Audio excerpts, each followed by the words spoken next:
On communique parce on a un métier de parole, mais ça n'est quand même pas notre métier, donc l'idée n'est pas de devenir un pur communicant.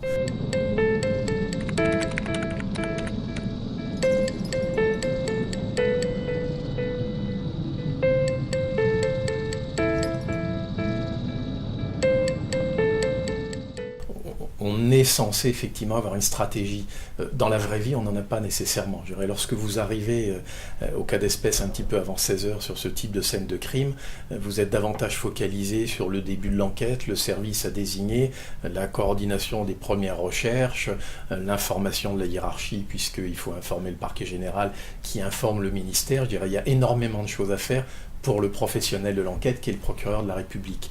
Ensuite, ce que l'on essaye, c'est vraiment d'avoir une communication factuelle, précise, claire, mais de ne pas aller trop loin, notamment sur les perspectives de l'enquête. Et puis je crois qu'on est censé aussi mettre un peu d'humanité, ne pas oublier les victimes. C'est souvent en matière de communication et de médiatisation ce qui, à mon avis, est le plus douloureux, et ça l'a été dans l'affaire de la tuerie de Chevaline comme dans d'autres. C'est-à-dire qu'il faudrait aussi parfois qu'on ait le temps d'informer les familles des victimes de l'avenir de l'enquête, de ce qui va se passer avant de communiquer.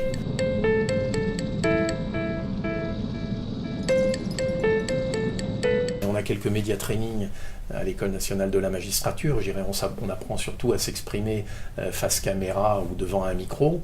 On communique parce qu'on a un métier de parole, mais ça n'est quand même pas notre métier, donc l'idée n'est pas de devenir un pur communicant.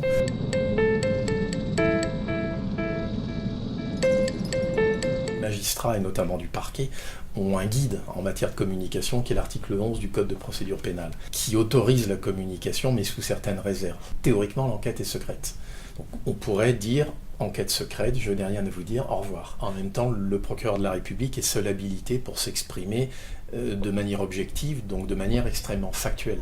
La limite, c'est éventuellement, et je pense que ça arrivera un jour, ce sera une plainte qui sera déposée par exemple par l'avocat d'une des parties, victime ou auteur, peu importe, contre un procureur de la République pour violation de l'article 11. Ça ne s'est pas encore fait, mais ça arrivera, je ne sais pas quand, mais ça arrivera.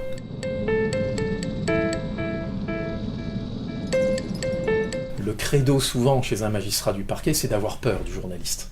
Mais on sait très bien en même temps qu'on peut développer de la confiance et parfois aller au-delà de ce qu'on voudrait dire, ou on ne le dit pas tout à fait exactement avec les mots que l'on voudrait dire, et on se demande ensuite comment notre propre hiérarchie, comment le public, comment les avocats des différentes parties vont le lire, vont l'interpréter, et avec un certain nombre parfois de critiques qui se font jour. Donc c'est parfois très compliqué. La plupart des magistrats des parquets ont peur en fait de s'exprimer.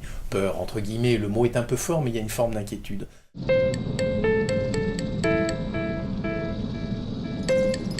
Il faut vous exprimer, je veux dire, le public attend, les médias sont là, ils sont exigeants, et si vous ne parlez pas, et ça c'est une réalité, d'autres s'exprimeront. Si vous êtes, et vous arrivez en bas de cette petite route de montagne, face à une dizaine de journalistes qui techniquement barrent la route, c'est difficile de leur dire « j'ai rien à vous dire, au revoir ».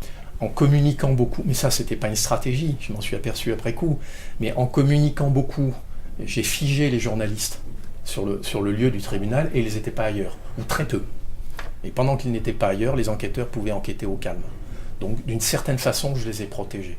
Et autrement, ils auraient été absolument partout, notamment sur la scène de crime, au risque de la polluer. Donc autant que je les ramène à moi, et pendant ce temps-là, les enquêteurs puissent enquêter.